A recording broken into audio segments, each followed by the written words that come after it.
Olá, sejam todos muito bem-vindos, sejam todas muito bem-vindas ao Literatura Falada, que hoje traz aí algumas breves considerações sobre o segundo livro da escritora Aline Bay.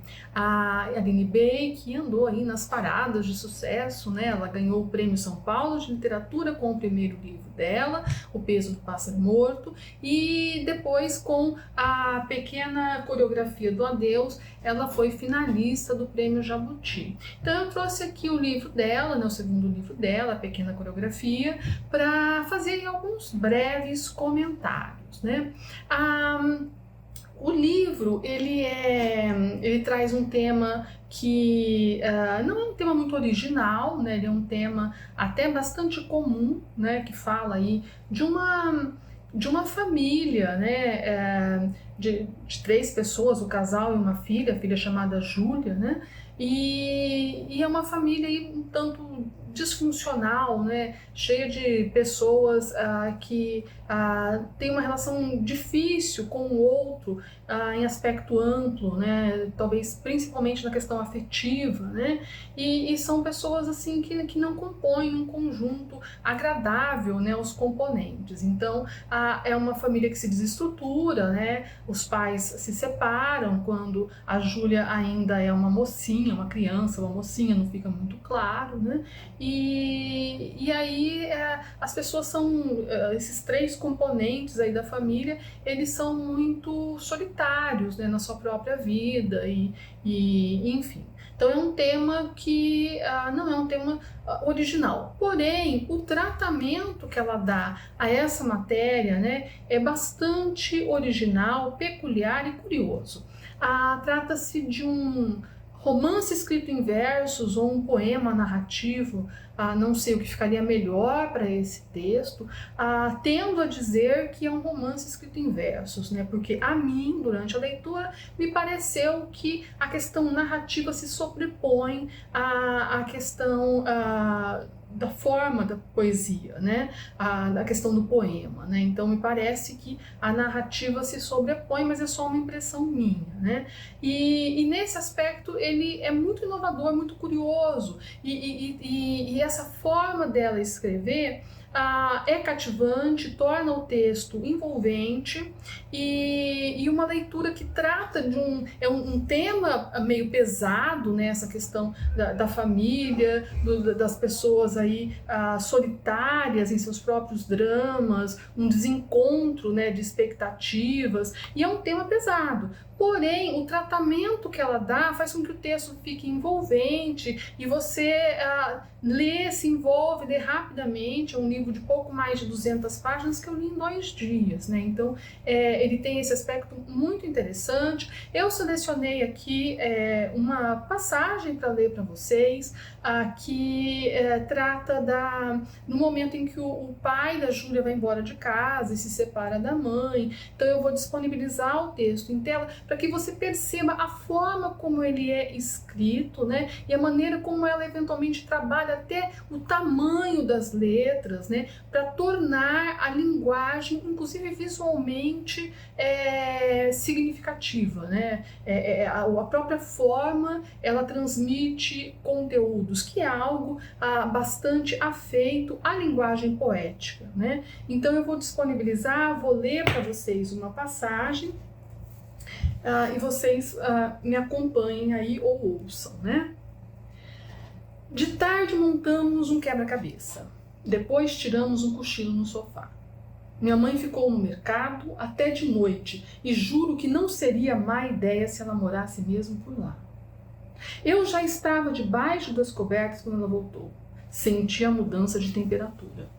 Na casa senti a sua presença na minha porta. E no dia seguinte, de manhã bem cedo, meu pai foi embora. Sem bagagem, nada, apenas disse para minha mãe: ninguém te aguenta. Ela tentou segurá-lo. Estava de pijama e o pijama lhe revelou um seio. Você não tem o direito, o bico do peito, um olho desesperado. A Nádia M sem roupa. Meu pai disse que tinham direito sim, todos, e mandou a minha mãe para o inferno. Mas, na verdade, quem foi para o inferno, pai? Eu. Para esclarecer, Nadia M é a boneca dela, uma boneca que ela leva para todos os lugares, uma boneca que acompanha todos os dramas dela, né? A Júlia, que se sentia muito solitária na infância e que vai se tornar uma adulta igualmente solitária, né? Em busca de estabelecer laços afetivos que ela tem bastante dificuldade, né, em criar. É um romance, como eu disse, interessante, que super vale a pena ser lido. Eu, como professora de literatura, não tenho como deixar de dizer aqui que eu acabei percebendo alguns pontos que, a meu ver, deixam um pouco a desejar nesse texto da Aline Pei, né? Um deles é o final do romance, né? Ou do romance narrativo, ou do poema narrativo e do romance, desculpe, do romance escrito em versos ou do poema narrativo, né? Enfim, a história, né? O final da história, ele deixa muito a desejar na minha perspectiva, né? Isso porque a história termina de maneira abrupta, né? E tem um final absolutamente estranho. A impressão que me deu é de que ela tinha que terminar a história e que ela resolveu parar de escrever. É essa a impressão que me ficou, né? De que ela encerrou ali a história, mas a história propriamente não teve, né? Não vejo um fim adequado para a história que ela cria. Se você lê o livro, você pode deixar aí seu comentário, me diga se você teve essa impressão ou não, né? Enfim, há uma outra questão que me incomodou bastante durante a leitura do livro, que é a questão temporal cronológica, né? A Júlia, como eu disse, no começo da história, ela é uma criança entrando na adolescência, essa é a impressão que a gente tem, né? Na narrativa, ela vai, então, desse período de criança, quase adolescente, que é onde se situa essa passagem que eu li para você, que é quando o pai dela vai embora, né, até a idade adulta, né, quando ela sai de casa e vai morar sozinha em uma pensão e trabalhar em um café. E os pais dela, no início eles estão juntos, né? Aí eles se separam, aí cada um toma um rumo, eles envelhecem, eles se aposentam, envelhecem, acontecem coisas na vida deles que mostram o passar do tempo e o envelhecimento deles. Porém, eu fiquei com a impressão de que há um desencontro no tempo, como se fossem tempos paralelos. Deixa eu me fazer compreender. Parece que a vida da Júlia se encerra, vai até um momento em que ela é uma jovem adulta, ao passo em que os pais dela já estão numa idade avançada quando a narrativa termina.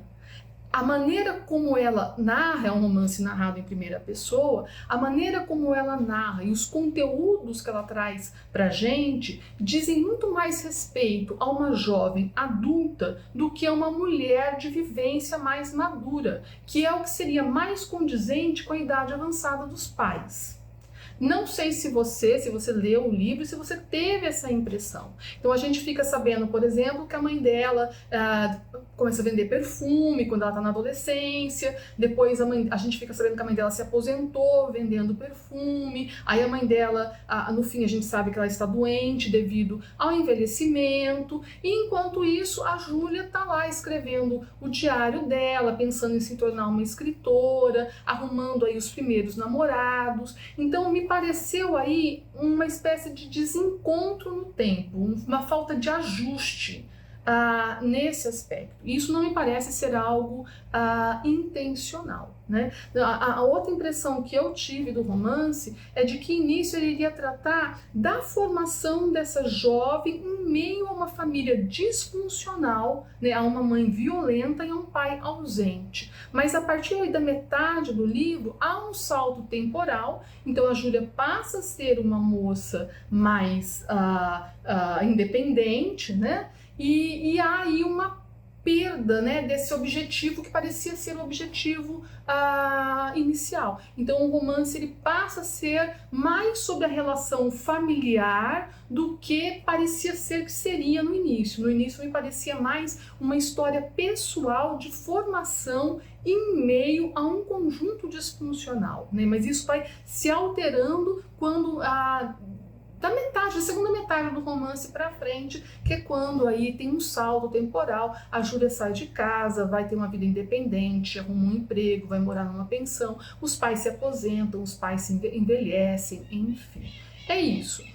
Não quero com isso desmerecer o trabalho, desmerecer o livro. Pelo contrário, eu acho que é um livro que super vale a pena ler, inclusive pela experiência estética que ele traz. É um livro que faz uma experimentação estética ali, como você pode ver, no trabalho com a linguagem e na maneira de transmitir os conteúdos. Então, por si só por isso ele vale a pena ser lido, ele é interessante, né? E ele exercita, ele faz com que a gente exercite uma outra maneira de lidar com a narrativa e de lidar com a elaboração de uma história ficcional, né? Então, só por isso ele vale a pena. Mas eu fiquei aí como, não sei se o meu lado de professora de literatura falou mais alto, eu fiquei com essas sensações. E eu queria saber se você que me ouve, que leu o livro, se você teve essa impressão ou não. Deixa aí os seus comentários que eu teria o maior prazer em responder. Não esquece de se inscrever no canal, repassar o conteúdo para quem você acha que possa se interessar pelo tema e até o nosso próximo encontro.